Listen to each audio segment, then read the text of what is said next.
এবারে একটু জানিয়ে দিই এই ঘর নির্মাণে আমাদের কত টাকা খরচ হলো। এই ঘরের জন্য আমরা প্রয়োজনীয় কাঠ কিনছি ১৬,৫০০ টাকার। ১৬,৫০০ টাকা নেন। আচ্ছা ১৬,৫০০ পাইছি। ঠিক আছে ভাই, ধন্যবাদ। আচ্ছা ঠিক আছে, ভালো থাকেন। এবং সেই কাঠগুলো এই পর্যন্ত আমাদের বয়ে নিয়ে আসতে গাড়ি ভাড়া দিতে হয় ১,০০০ টাকা। নেন, এই জায়গায় ১,০০০ টাকা আছে। তো সাবধানে যাই না। এবং এই ঘরের জন্য প্রয়োজনীয় লোহা পেরেক, একটা তালা, কবজা সমস্ত কিছু আমরা কিনছি ২,০০০ টাকায়। মোট আপনার ২,০২৫ টাকা দাম হয়েছে। তাহলে ২,০০০ টাকা দিলেই তো। হ্যাঁ ২,০০০ টাকা। ২,০০০ টাকা নেন ভাই।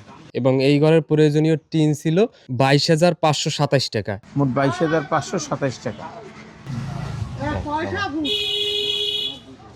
১ ২ ৩ ৪ ৫ ৬ ৭ ৮ ৯ ১০ ১১ ১২ ১৩ ১৪ ১৫ ১৬ ১৭ ১৮ ১৯ ২০ ২১ ২২ ঠিক আছে। এরপরে একটা টিনের শর্ট পড়ে। একটা টিন কিনি, আবার পরবর্তীতে আমরা ১০ ফুটি একটা টিন কিনি ১,০০০ টাকায়। আর ঘরের মিস্ত্রির খরচ ছিল আমাদের ১০,০০০ টাকা। আর আমরা ছোট্ট একটা দোয়া অনুষ্ঠানের আয়োজন করব। এখানে টোটাল আমাদের মিষ্টি কিনতে হইছে, আর হুজুরেও কিছু বকশিশ দিব। তো এখানে আমাদের বাজেট আছে ১,০০০ টাকা। ইন টোটালে আমাদের এই ঘর নির্মাণের কাজে ব্যয় হইছে ৫৪,০২৭ টাকা। ১,০০,০০০ টাকা খরচ হয় নাই, মাত্র ৫৪,০২৭ টাকা। আলহামদুলিল্লাহ আমরা সমস্ত কাজটা কমপ্লিট করলাম ৫৪,০২৭ টাকায়। এই সমস্ত টাকার অর্থায়ন করেছেন আমেরিকা প্রবাসী ভাইয়াপু। ধন্যবাদ এবং কৃতজ্ঞতা জানাই আমেরিকা প্রবাসী ভাইয়াপুর প্রতি, যাদের অর্থায়নে আলহামদুলিল্লাহ আমাদের এই দক্ষিণ অঞ্চলের অনেক মানুষের আমরা উপকার করতে পারছি। আল্লাহ সুবহানাহু ওয়া তাআলা অবশ্যই ওনাদের এই দানটুকু কবুল করে নেবেন, আমিন। আমরা শুধু আমাদের জায়গা থেকে স্বেচ্ছায় শ্রম দিই। আমাদের জন্য দোয়া করবেন, আমরা যেন এই মানবিক কাজগুলো অব্যাহত রাখতে পারি। এই ঘরের তো বাজেট আপনারা শুনলেন, মাত্র আমরা ৫৪,০২৭ টাকায় ঘর নির্মাণের কাজ শেষ করছি। বাজেট অনুযায়ী ঘর কেমন হয়েছে? ভালো হয়েছে, খুব ভালো হয়েছে। হ্যাঁ, একটু শক্ত টিন, মজবুত টিন, কোনো গাড়ি কেউ দেয় না। এই ঘরটা যে আমরা এখানে নির্মাণ করছি, ঘরটা কেমন হয়েছে? ঘরটা সুন্দর হয়েছে, সুন্দর। এই এলাকার মানুষও খুশি, হ্যাঁ নিজেও খুশি। আলহামদুলিল্লাহ। মরার আগে যে এই ঘরটা পাইয়ে যে থাকতে যাইবে, আসলে নামাজ পড়ে তাদের জন্য দোয়াও করবে। এই যে আপনাকে এই ঘর যে উপহার দিছি, দেখে কেউ যেন মন্তব্য করতে না পারে যে এইটা তেরানে দিছে বা কেউ একজন দিছে, একটা সাইনবোর্ড দেওয়া আছে, লাইক এরকমের কোনো কিছু নাই। ঘরে আমরা কোনো সাইনবোর্ড লাগাই দিছি যে অমুকের পক্ষ থেকে ঘর দিছি?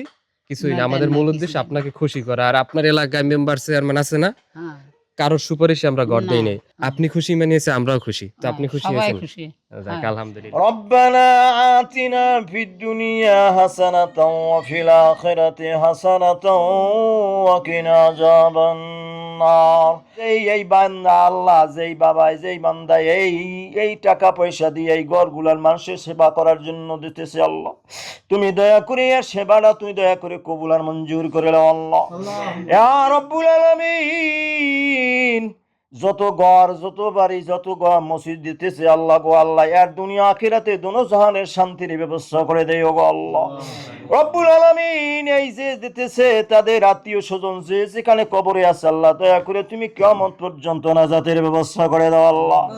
রব্বুল আলামিন, এইবার দান খয়রাত করার মতো তাদের যোগ্যতা তৈরি তুমি করিয়ে দিও গো আল্লাহ। রব্বুল আলামিন, আল্লাহ এই লোকের কে হায়াতে তৈয়বা দান করে দাও আল্লাহ। রব্বুল আলামিন, এরা যারা কষ্ট করে এই কাজ করাইতে আছে তাদেরকে দুনিয়া আখিরাতে দোনো জাহানের শান্তি দিও গো আল্লাহ। আল্লাহ এই দেশের মধ্যে খেদমত করার মতো তৌফিক তুমি দিয়ে গো আল্লাহ।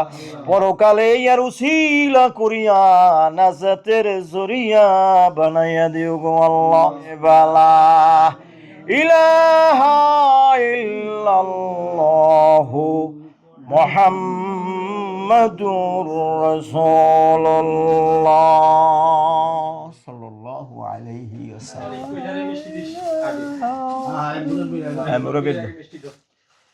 আলহামদুলিল্লাহ আমরা দোয়া অনুষ্ঠান শেষ করলাম। আজকে থেকে এই ঘরে দাদি বসবাস শুরু করবেন। ওনার জন্য আমাদের পক্ষ থেকে দোয়া এবং শুভকামনা রইল। তো এতক্ষণ যারা ভিডিওটা দেখলেন সবাইকে অসংখ্য ধন্যবাদ। ভালো থাকবেন সবাই। আসসালামু আলাইকুম, আল্লাহ হাফেজ।